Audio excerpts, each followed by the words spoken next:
হচ্ছে আমাদের একমাত্র অস্ত্র হচ্ছে বই।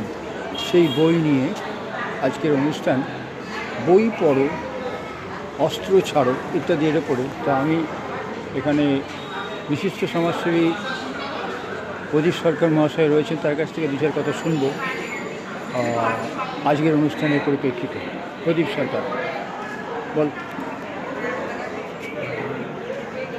বলো। হ্যাঁ, আমরা প্রতি বছরের মতো এবারও আমরা আর কি চুপচার পাঠাগারের সামনে এসে আমরা উপস্থিত হয়েছি, সবাই মিলিত হয়েছি।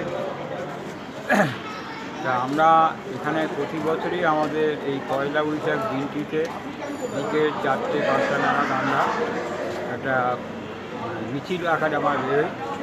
তাতে আমাদের মূল বক্তব্য হচ্ছে যে অস্ত্র ছাড়ো, বই ধরো, বা বই পড়ো, বই সবাইকে পড়াও।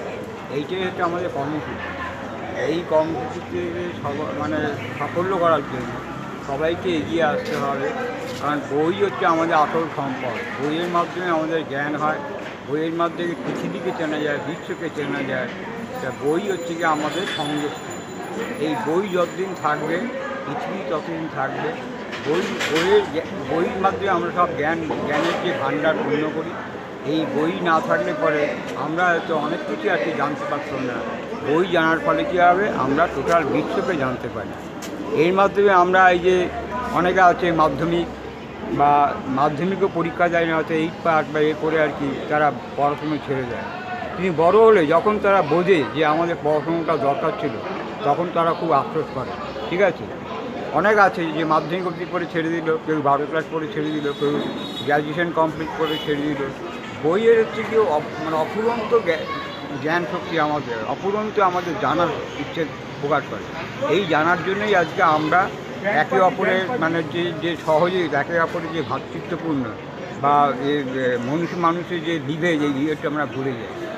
সেই জন্য আমরা কি যেমন আমাদের বাংলাতে, বিশেষ করে পশ্চিমবাংলা, আমাদের এই বইয়ের যদি বলি, তাহলে রবীন্দ্রনাথ ঠাকুর বলুন, আমাদের বঙ্কিমচন্দ্র চট্টোপাধ্যায় বলুন, শরৎচন্দ্র চট্টোপাধ্যায় বলুন, বা আরও যত আছে আর কি, তারা এই বইয়ের মাধ্যমেই আমাদের সব তথ্য দিয়ে গেছে, সব কিছু দিয়ে গেছে।